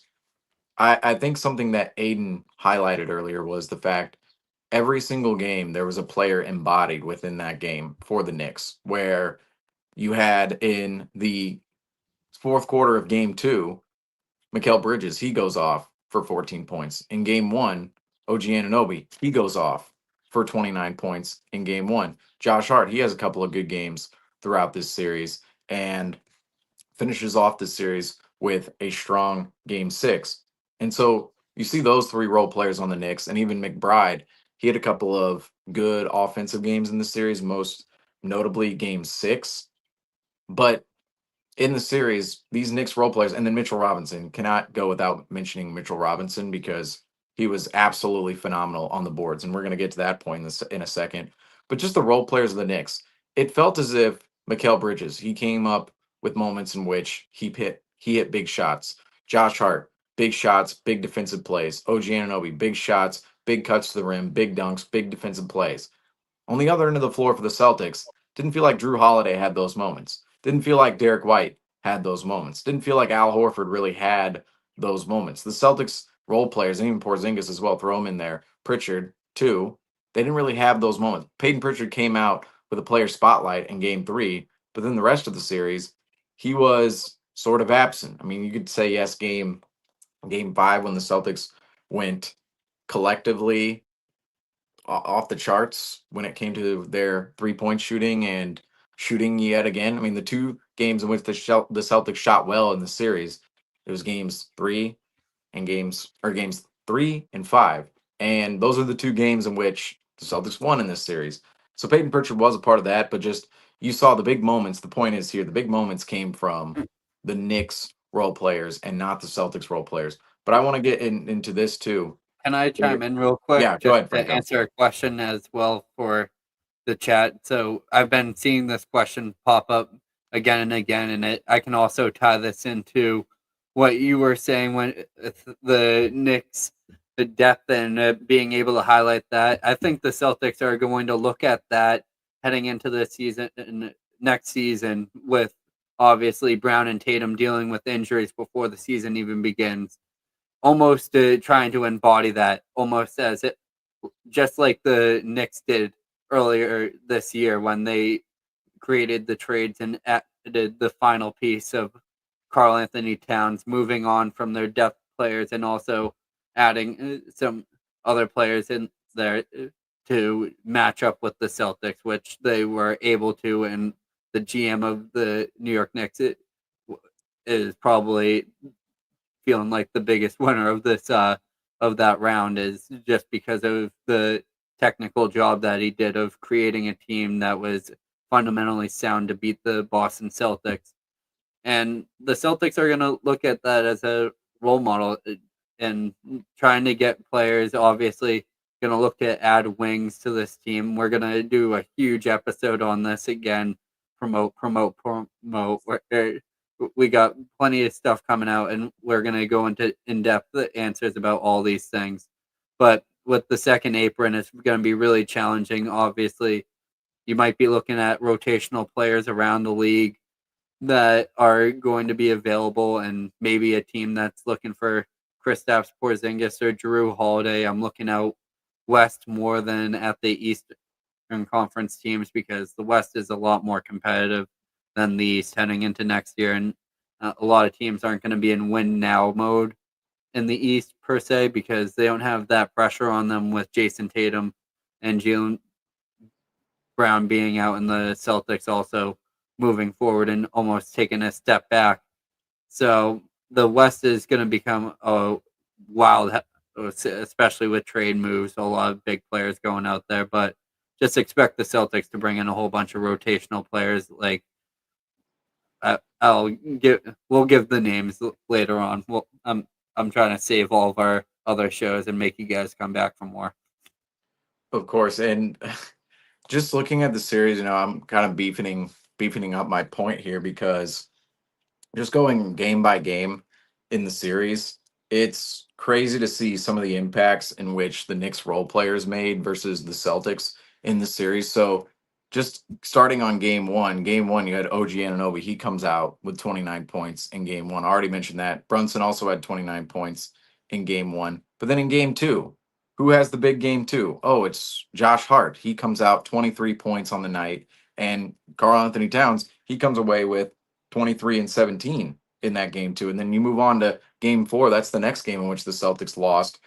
That game, the Knicks, OG Anunoby, he comes out with 20 points. Karl Anthony Towns, 23 and 11. Jalen Brunson, that's his big night, 39 points in game four. And then Bridges, 23 points as well. So one of the keys of the series was not letting Bridges, Hart, and Anunoby go off. Well, and even Towns as well. You don't want to let Towns just continuously dominate you with double doubles and efficient performances. Well, that's what happened in this series for, every single game the Celtics lost. That was part of the problem, is others on the New York Knicks just completely disregarding the Celtics defense because of the Celtics inability to stop the Knicks, and going ahead and having themselves some career nights on different occasions in this series. And then game six, it was the avalanche. It was the epitome of that. The entire starting lineup of the Knicks in game six. Read this, or hear this. OG Anunoby, 23 points in game six. Hart, a triple-double in game six. Brunson, 23 points in game six. Cat, 21 and 10 in game six. Bridges, 20 in game six. So the entire starting lineup of the Knicks in game six had themselves a really solid night, a really good night. And that was just the epitome of what went wrong for the Celtics in this series, is not allowing the Knicks to overcome them or overcome themselves in that way. Is just, you have all these role players that you thought, oh, the Celtics are going to have the mismatches on, and we're going to have the advantages, and Holiday, he's going to be on, and there's going to be a game where like last year the Celtics team, it was about, oh, Holiday, he could come up with a 20-point performance. Porzingis could give you 20 and 10. Oh, Derek White, he could go out. We saw it multiple times in this playoffs and even in this series in Game 5. Oh, he can give you 30 in a night alongside Brown and Tatum, who as well, they are the biggest stars of the team. They can give you 30 any night. And then off the bench, too, you have Peyton Pritchard, who could give you a 25-point, 30-plus point performance on any given night. And that's just where the Celtics, we thought that level was associated with the Celtics, right? We thought that depth and that versatility was associated with the Celtics, but it was actually associated with the Knicks in this series, because all the names I just mentioned for the Celtics, yes, it was a theme of last year's team. It was a theme of last year's team. I also want to make a stat correction here. Towns, 21 points in game 2. Just said he had 21 points. Not that big of a deal, but gotta be accurate here on Celtics Talk Weekly. Attention to detail matters, man. Of What course, we do of over course. here. But ultimately, for the entirety of the series, we thought, oh, the Celtics, they have the advantage in their depth department, and they have the guys who could go off for 20 points in a night, a 30-point night, and they have multiple players on the roster who could really, if Brown and Tatum aren't on, they can fill up the stat sheet themselves, and particularly the scoring numbers on the Celtics, the points the Celtics generate out on the floor. The Celtics have the versatility and depth. We thought they had the versatility and depth. Um, we thought that versatility and depth was associated with the Celtics in this series when it came to scoring over 20 points in a game, filling up the stat sheet, making the impact, aside from just all the numbers. But it wound up in the end being the New York Knicks. The New York Knicks, just reading from that list, it's like, wow, how many, those were some career performances. I mean, OG Anunoby, game 1, 29 points, triple double for Josh Hart to close out the series. Bridges, he came up with a big fourth quarter in game 2 of the series. And Towns, he was, I would say Towns, he wasn't the most dominant player of the series, but he was certainly more effective than we thought he was going to be. He was consistently nearly 20 and 10 every single night in the series. And not only 20 and 10, you mean, you saw in game 2 there, 17 rebounds in game 2. And that was closer to the number in which Towns was getting to. He was getting upwards of nearly 15 rebounds a night. But that does that's a good leeway. That's a good segue into the next issue that I want to touch on when it came to the Celtics in the series. And it's one of the last issues that I'll touch on before I'll leave it open here for anything else. Rebounding. Rebounding in this series was utterly atrocious. It absolutely was. And just looking at the rebounding numbers in this series, I mean, you can look at the raw statistics with this Celtics Knicks series and the rebounding percentages in this series between the Celtics and Knicks, because at the end of the day, so total rebounds in this series, 276 rebounds for the New York Knicks. As for the Celtics, 263. So at the end of the day, that doesn't seem like a wide margin, but the Knicks, they grabbed 13 more rebounds over the course of 6 games in this series. But then the rebounding percentages, defensive rebounding percentage for the Knicks, 72.4% defensive rebounding percentage in this series for the Knicks. As for the Celtics, 70.4. So the Knicks owning a higher rebounding percentage in that regard. And then offensive rebounding, 29.6% for the Knicks. As for the Celtics, 27.6%. So that's 2 percentage points lower there. And then just total rebounding percentage, the Knicks, 51.2%. Meanwhile, the Celtics, 48.8% in terms of total rebounding percentage. And those aren't massive margins, but they do paint a little bit of a picture of how the Knicks held the rebounding advantage in the series. And it wasn't just the fact the Knicks held the rebounding advantage in total for this series, but it was the fact the Knicks dominated that category in crucial moments of games throughout this series, particularly games 1, 2, 4, and even 6 at the beginning of every single game the Celtics lost. I mean, they were just getting trumped in the rebounding category. And you saw in games 3 and 5, when the Celtics pulled out those 2 games, they were the ones winning the rebounding battle. The Celtics were winning the rebounding battle. They were winning the field goal attempt discrepancy between both teams. The Celtics were winning those categories, but the rest of the games, the Celtics, they failed to win those categories. And maybe not from a totals perspective. Like you look at it from a totals perspective at the end of a game or even at the end of the series, it doesn't seem like it's a massive margin, but it was in the crucial moments of the game. It's when, the Celtics, okay, we were up by 20, the Celtics were up by 20, and now the Knicks, they have it within 12, and that's kind of the reflection moment right there, right? Where you're like, okay, the Knicks are getting themselves back into it. If the Celtics hit a 3, oh, they're back up 15, they're back on a roll. Instead, the Celtics, they were taking bad shots, and it was leading to long rebound attempts. The Knicks would get those rebounding opportunities. And then on the other end of the floor, obviously the Knicks were running in transition, but when they would be in the half court, the Knicks in those stretches, a theme would be, oh, the Knicks, they're getting 2, 3 opportunities to score a bucket. I mean, they're not just getting one shot like the Celtics. That was the problem, particularly in games 1 and 2, and even 4. Like you took those games 1, 2, and 4 looked very, very similar in many, many ways. Games 1 and 2 looked extremely similar with the 20-point lead and how both of those were blown. Game 4 is a 14-point lead, but it's similar manner in how the lead dwindled over time. But just ultimately, those games, a problem in those games were it was the Celtics when they were on the offensive end of the floor, they were getting one opportunity, they were chucking up a bad shot, and then on the other end, the Knicks, they were constantly getting 2, 3 opportunities to score a bucket, and that was part of the difference in these games. Especially Brad Stevens had his press conference this afternoon. He talked about the thin margins. Well, just look at the scores. I mean, 91-90. If you're coming up with an extra 1, 2, 3 possessions, if you're the Celtics, if you're not allowing those offensive rebounds, if you're defensively rebounding at a high rate, which the Celtics were not in this series, maybe you win that game too. Maybe you win that game 1. Game 1 was a 3-point game. Game 2 was a 1-point game. We're talking about 1, 2 possessions. I mean, both games were 1 possession, but if you win 2 possessions, win 3 possessions, and heck, I mean, you look at how many offensive rebounds the Celtics gave up at times in this series, especially to Mitchell Robinson and Karl Anthony Towns, who just, I mean, they made Porzingis, Horford, and Cornette. I mean, they made them look like puny rebounders, and we know those guys, they can get after in the rebounding category, but they just were outworked in this series. I mean, the Yeah, physicality, the activity by the Knicks, the toughness down low, just the effort in getting those boards. And I mean, Towns and Mitchell Robinson, they destroyed the Celtics in this series. But you just look at it, if you're just the margins, how thin they are, if you're preventing 3, 4 of those offensive rebounds, 3, 4 of those attempts for second chance points with the Knicks, that's the series. Like that's the series. It comes down to those thin little margins in the rebounding category. I think it symbolized the Celtics this season. We saw it was a theme of the Celtics, how they were just not as quick, not as fast, not as physical, not as motivated. They looked like other teams are around the league. The Celtics, we'd go up against the Thunder, the Cavaliers. You go up against some of the bad teams even every now and again who would be a little bit younger. They would all look a little faster than the Celtics.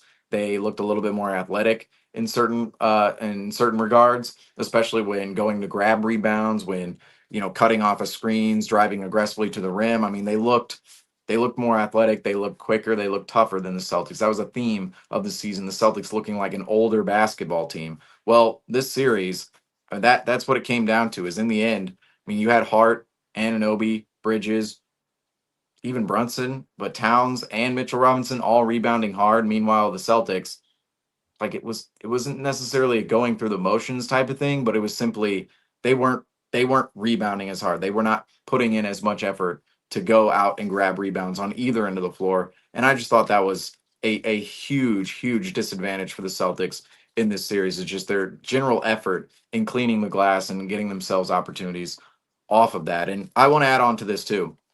In game 6, I think this was also very evident in the series, is game 6, the Celtics, unfortunately, I didn't see the Celtics were not screening, cutting, or diving with the same intensity, aggression, anything the Knicks had on the other end of the floor.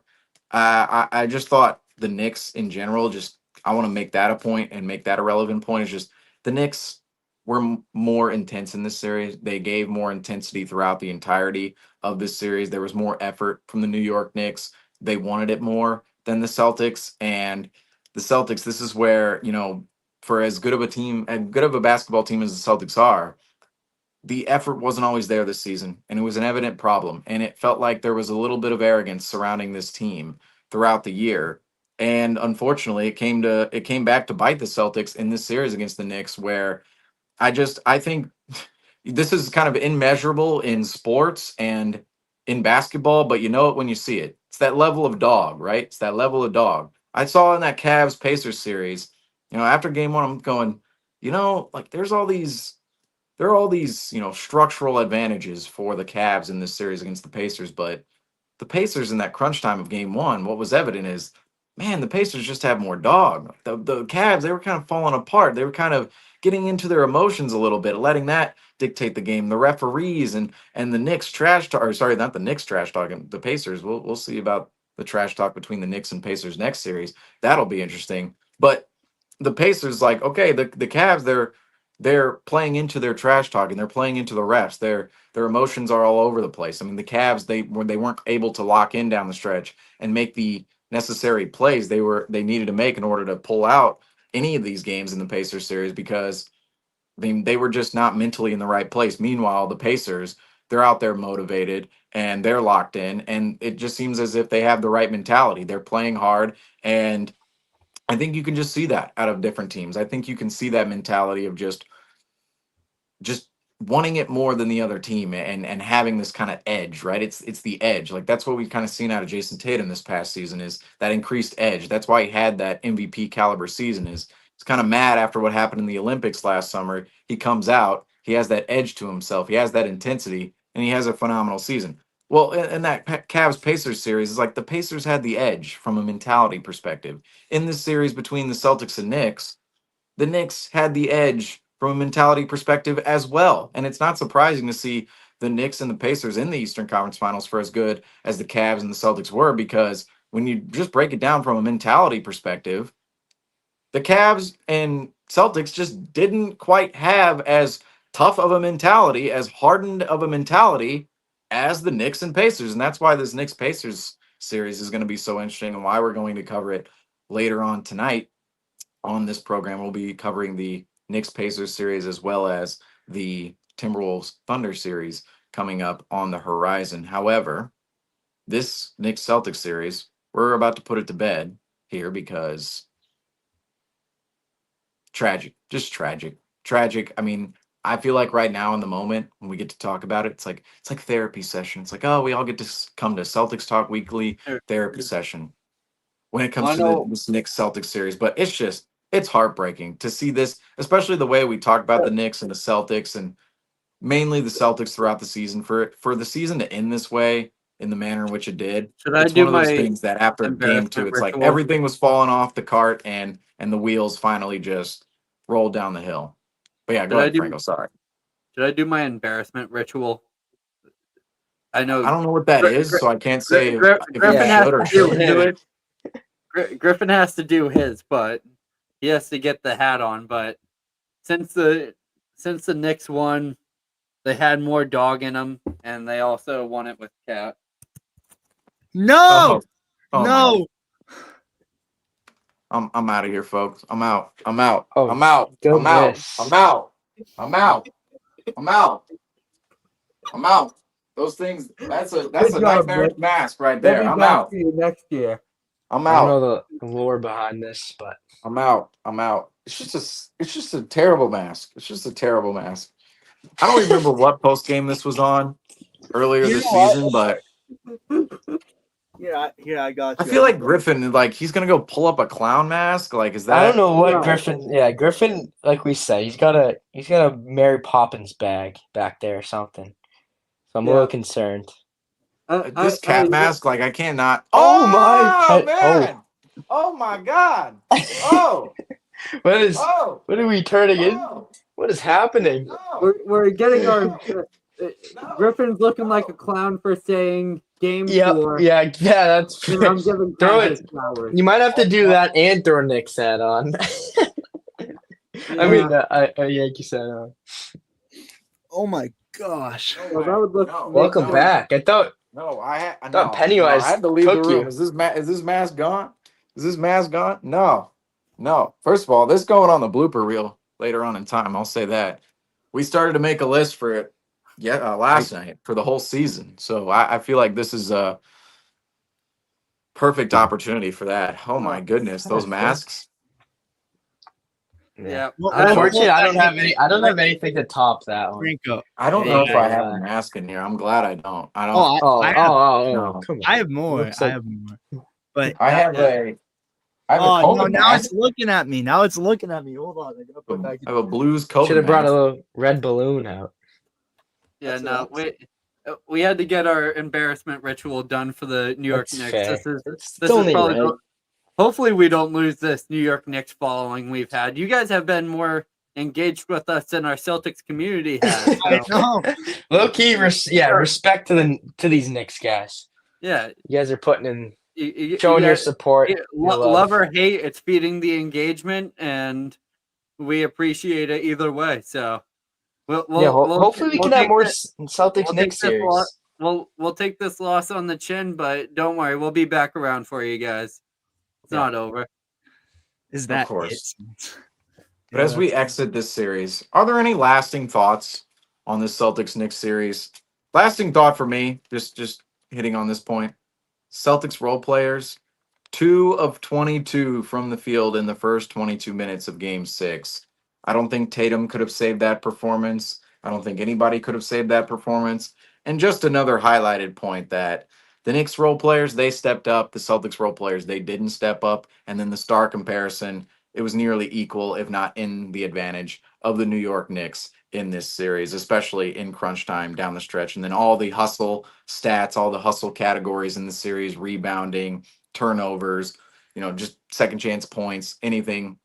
He's out there, deflections as well. It was in favor of the Knicks in this series, and it was very evident on the floor. But those are just some kind of those are some. Just wanted to add that on to some of the points earlier as well. But any lasting thoughts from the series, from the panel? You wanna got go it, first? Griffin. Oh, You got go it. first, Andrew, you go Oh, first. me? Yeah. All right. No, I just want to say, from an NBA kind of perspective, I think it's moving in the right direction with this, and I think it's good to see a Knicks Celtics. It was nice to see a Knicks Celtics playoffs, despite the results. And I just think from a physicality standpoint, It I just started a new really rivalry. enjoyed watching the series, and I think I like that the refs kind of let some more things go, and I just thought the heart from both teams. I mean, obviously the Celtics, they didn't show as much heart and as much toughness as we would have liked to see, but I just thought the battle was very, very fun to watch, and it's nice to see where the NBA is at right now. Yeah, I want to say from my final perspective of this series, overlooking it, it hurts, it sucks, and this is going to be a series that, as Celtics fans, we're going to look back at and hate for the rest of our lives, I feel like, and it's not only that, we had the opportunity in the championship window to win banner 19 and go back to back, but it's the fact that Jason Tatum was injured too, and we're going to look back at this injury, and this is going to be one to talk about in the future for sure. But I do want to say too, Seamus is going to laugh at me because he was saying, oh, everyone gives a goodbye speeches, No, but I want to say for Celtics Talk Weekly, I want to say I appreciate you guys. Plenty content coming in the making, so don't even think it's a goodbye. But I just want to say thank you guys. I said it earlier in the program too.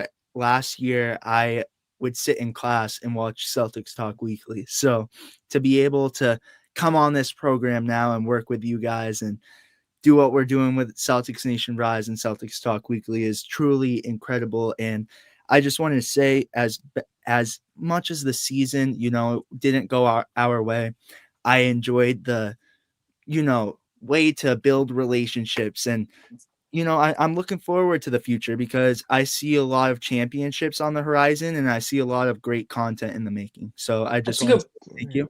Yeah. That's a good point too. Like, I mean, yeah, it sucked Knicks lost, but we did build some relationships too with some Knicks fans and create, and that just goes to show how basketball can kind of, can do that for you. It's as everyone says, it's more than basketball. It is. You got to get a little heartfelt sometimes. Yeah, come on. Yeah, and I think this is just like the beginning of this playoff run. We'll talk about it more as time goes forward, but with the Eastern Conference Finals preview. But this is really the showing of the new guard around the NBA. We're no longer talking about the Philadelphia 76ers. We're no longer talking about the Miami Heat. We're not longer talking about the Milwaukee Bucks. These Indiana Pacers, these Orlando Magic, and the New York Knicks, they are here to stay, and they're going to be top contenders for the foreseeable future for the Boston Celtics. And being able to keep up with these younger teams like that, when we know exactly what it was like to be that younger team and be that feisty team that was working their way up the ranks and would be met by heartbreak and disappointment in round 2 Eastern Conference Finals all the way up to the NBA Finals a few years back. And just watching that develop, and it just means good news for the NBA because it's leading to more and more competition. This is definitely not the last time the Celtics are going to see the New York Knicks over the next 3 to 4 years, and the playoff matchups and so on and so forth. And to talk about the connections we've made with New York Knicks fans now, we're going to be able to reach out to those guys next year, even during this off season. We're going to be recording plenty of content, so we'll be open to those type of opportunities. But looking forward to what this means for the NBA and just in general, with these 2 injuries, now that the pressure is now put on the Celtics, now they're officially in the rearview mirror of another team, and now they're going into this offseason looking at what is it going to take to beat the New York Knicks in a 7-game series, as it was last year, the complete opposite for New York. Yeah, and I mentioned that earlier, this show, how it could be a reflection moment in this series could have been a reflection moment between the Knicks and the Celtics and the entire Eastern Conference moving forward, because you mentioned it right there, Franco. The Celtics are now in the rearview mirror of another team in the Eastern Conference, not just the entire NBA. We were so worried about the Oklahoma City Thunder all year. Well, it's the New York Knicks who take out the Boston Celtics, and they did it with energy. They did it with effort. We saw it in this series in games 1, 2, 4, and 6. Unfortunately, the even numbers not too great for the Celtics in this series. Odd numbers. Hey, maybe if you win game 1, 3, 5, 7, could have happened, but didn't happen in this series, unfortunately. But that is likely going to wrap it up here for us. I do want to add one more point here. Jaylen Brown in this series. Want to give credit to Jaylen Brown. I haven't talked about him in this live. Credit to Jaylen Brown. I know a lot of people next year talking about him being the number 1 option. A lot of talk with his torn meniscus out there. When he was the guy in this series, 12 assists, 2 turnovers in game 5. In game 6, 7 turnovers, unfortunately. And you see some of the back and forth there with Jaylen Brown. But just the fact that he played through this entire series with a torn meniscus, very admirable, this entire playoff run with a torn meniscus. And that was a huge point. And, people say, oh, we're giving out excuses. Like, no, we're just breaking down the entirety of this series here. A huge point of this series was, and this playoff run was Jaylen Brown going to be healthy? Although he didn't look like his full self the entire time, he certainly made a higher impact than we thought he would with the knee injury coming into the playoffs. We didn't know it was a torn meniscus. Now, him and the team, Brad Stevens revealed, did know about the torn meniscus earlier on in time. However, the fan base did not know about it whatsoever. We knew something was up with the knee, but his ability to play through this series, very admirable. Just want to say that in all of this, because I know this live stream, we can trash on Brown and Tatum and criticize them and everything, but the fact that both of them are hurt now and they've just given up their bodies for the Boston Celtics podcast and from yesterday, the city. Yeah. So I just wanted to point out. I know I've been kind of hard on them during this broadcast and live streams and everything. Check out our live from yesterday. Yeah, check out our live from yesterday. For all of our plays on TV. Synopsis. And I gotta do the plugs again. Go check out later tonight our recap on the Brad Stevens interview. We're gonna do this later. So go check that out at Celtics Nation Rise. Of course. But that is going to wrap it up for us here today on the Celtics Talk Weekly program, the Celtics Talk Weekly Network. There's the classic shirt. Good luck facing Jason. Hopefully he has the luck of the Irish. Of course. Oh, And good luck to the teams still alive out there as we talk about the Celtics now sitting on the couch. But that's going to do it for us here today here on the Celtics Talk Weekly program. I am your host, Seamus Zarlingo, alongside of me tonight/today, Griffin Aldrich, Nick Franco, and Andrew Quinn. And as I always say, thank you all for watching, and go Celtics.